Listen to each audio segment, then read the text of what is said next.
What is up, everyone? Welcome back to my channel. Welcome if you are new. If you are new, hit subscribe down below to join the fam. It's growing and we have so many fun videos for you to binge if you've never been here before. So go back and find something that you like. Today's video is, first of all, something that I almost didn't film, but shout out to Marissa if she's watching this, because my podcast co-host Marissa doesn't even probably know this, but she totally held me accountable about this video. I was supposed to post it last week and I didn't get to filming it, so I thought maybe I wouldn't do it anymore, and she said, where's that video where you're going to talk about your running experience? And I said, girl, it's coming out next week. So here we are. This is the video. I'm going to talk about how I really feel about running a 5K. Oh my gosh!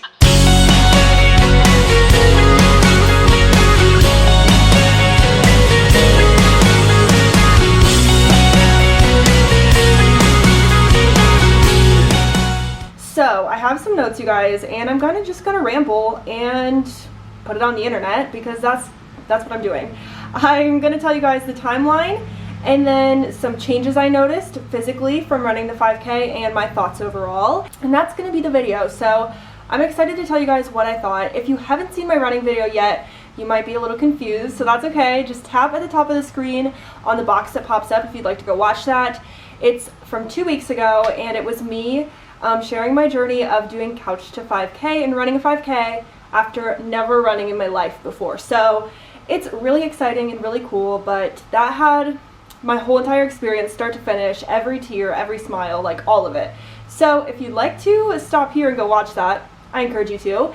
And now I'm just going to chat with you about it. So very briefly, I'm going to give you my timeline, which you saw in the video if you watched it, but if not, or if you need a refresher, I just wanted to share that I started the Couch to 5K program in April, on April 28th, and I finished it on July 31st. So if you look on the calendar, that is about 13 weeks. And like I mentioned, I did the Couch to 5K program. I just found it like on a blog or something online, and that's the one I followed, and that is a 10-week program. So it took me 13 weeks. I was supposed to only do it in 10 weeks. That gives us 3 weeks of like, where were you, Erica? So I want to mention that the reason that it wasn't exactly to the T on the right amount of time is because A, we took a vacation for a week, and I didn't want anyone to know I was running, so I didn't run on that vacation. And then we had a few experiences here in Columbus where the weather was over 90 degrees and it was simply too hot to run that day, or bad air quality from the wildfires in Canada where it was hazardous to even be outside. So those days we did not run, and we did all of our running outdoors, all of it, which I am so happy we did. I'm really glad. I don't know if I could have done it on a treadmill. So that's why it took me 13 weeks instead of 10. I'm totally okay with that. Just a couple breaks here and there that set us back. And yeah, like I mentioned, I didn't tell anyone that I was running at all. And I don't think I talked about this in my last video, but I did on the podcast. But the reason that I didn't tell anyone I was doing the Couch to 5K program is because I knew that the external pressure, even if it was intended or not intended pressure, would be far too much for me to handle, and it would make me not want to run anymore. So for instance, if I would have told everyone, like, oh, I'm doing this training program, I'm going to run a 5K, this is what I'm doing, and they were to follow up on it with me and say, hey, Erica, like, how's running going? Oh my gosh, how far did you go? How fast did you go? I knew that would be too much. Even though it's not intended pressure and like it would be a sign of someone being nice and asking about my journey, I knew that for me mentally that would be way too much and it would make me so anxious. So I decided to do the whole program with my boyfriend Angelo, and we didn't tell anyone until I was done. So if you haven't watched my running video and you want to see everyone's reactions to finding out that I did that, go check it out because they're really, really funny, and most people knew in my life that I just don't run. So it was cool. Okay, so let's dive in to some physical changes that I want to talk about.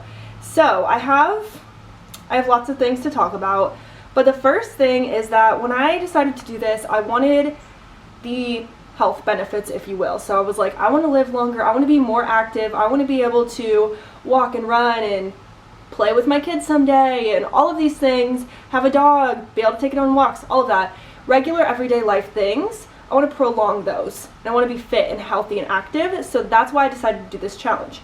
However, as you may know, this also gave me some physical changes to my body that I was so not expecting. I think I was just so focused on like the health aspect, or like the wellness aspect, if you guys will, that I completely forgot about the physical health benefits as well. So with that, I have something on my phone here that I am going to share with you guys. Okay, so as I went through this entire journey, I've been using my watch. So I have a Samsung Galaxy Watch 4, and I've been using this to, of course, track all my progress, my heart rate, my steps, my mileage, my time, everything like that.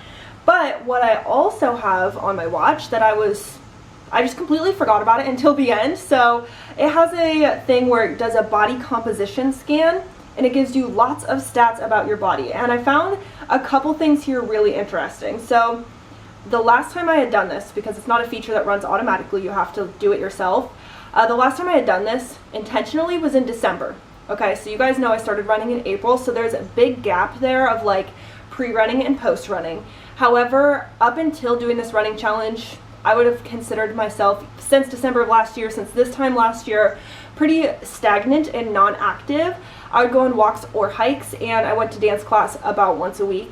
And I would say that was consistent, and the way that my body was back in December is pretty similar to the way it was up until I started this challenge, just because I had a consistent routine, if you will. So I wasn't switching things up much. So in comparing my body scan in December to my body scan in July, my weight was down 9 pounds, my skeletal muscle was up 1.3 pounds, my fat mass was down 10.6 pounds, my body water was up 1.2 pounds, my body fat was down 5.9%. That's kind of like the little comparison of where I was before I started this journey to where I was when I nearly finished it. 3 things that I noted, even though there were small changes, I was really excited to see both my fat mass and body fat down in a healthy range, considered by the app on my phone. It's what it declared a healthy range for me. So my fat mass and body fat went from unhealthy to a healthy range, and then my skeletal muscle went up. So those are things I was really excited to see. In addition to the body scans, these are a couple more bodily changes or physical changes I noticed.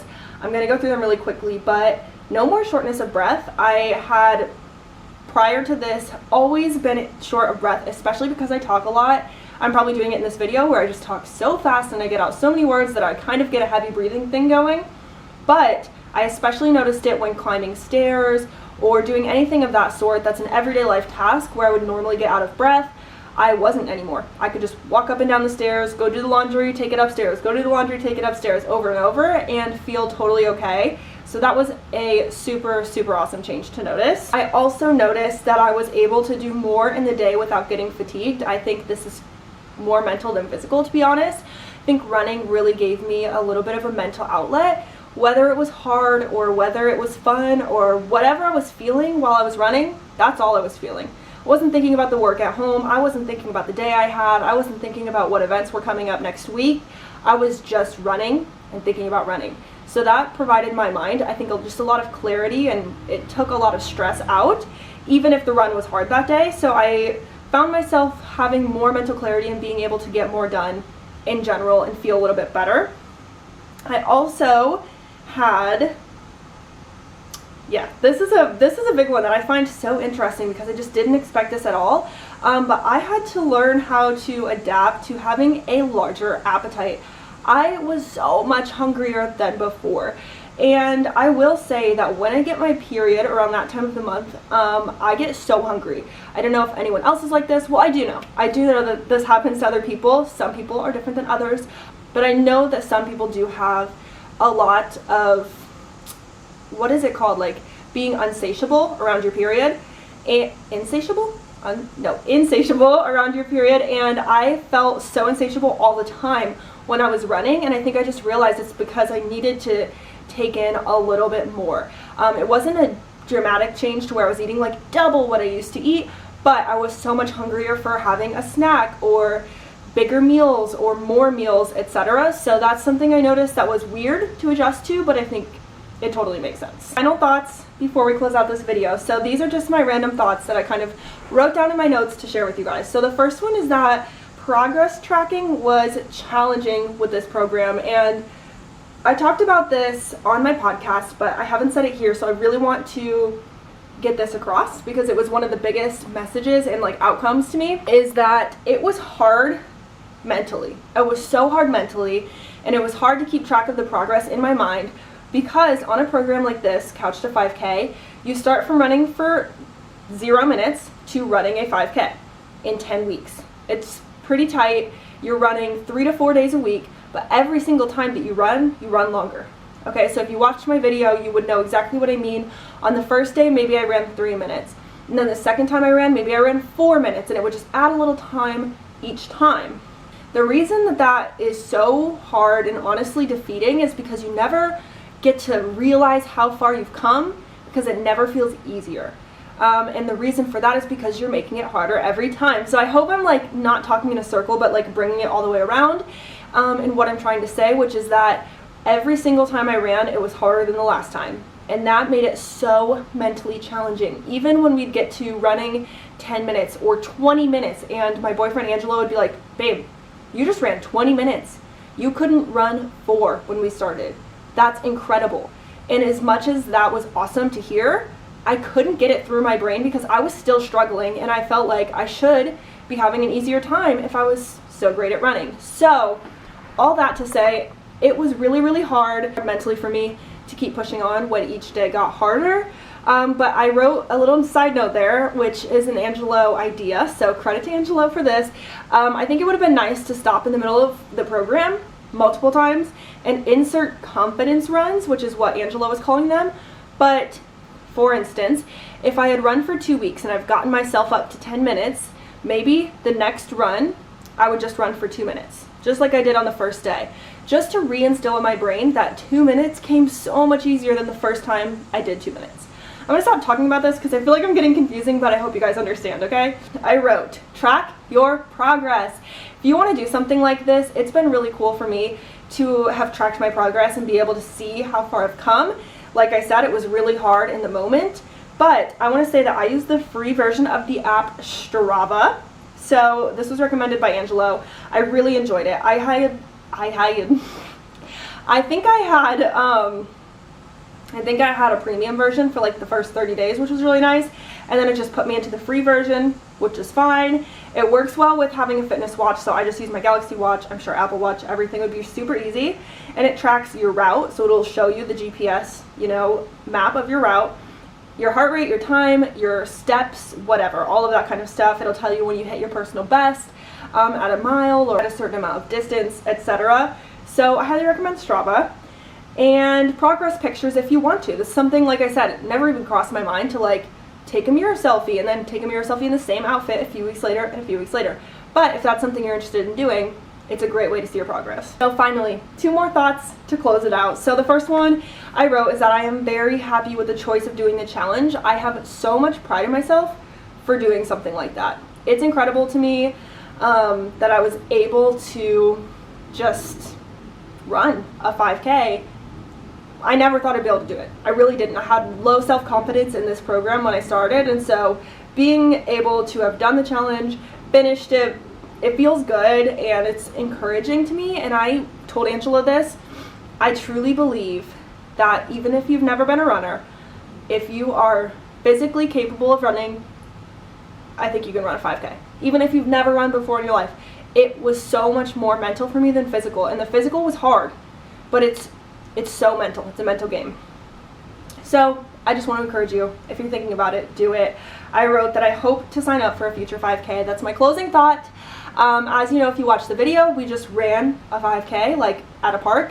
However, I really think it would be cool to sign up for a organized one where there's a cause or maybe a charity or events. I don't know. It's just fun. It's a really cool atmosphere. I've been to a lot of races in my life to support friends and family, but I've never run one myself. So I think that would be really cool. So stay tuned. Anyway, that is all for today's video. Thank you guys so much for watching. I hope to see you next week. And that's it. Bye. Oh my God.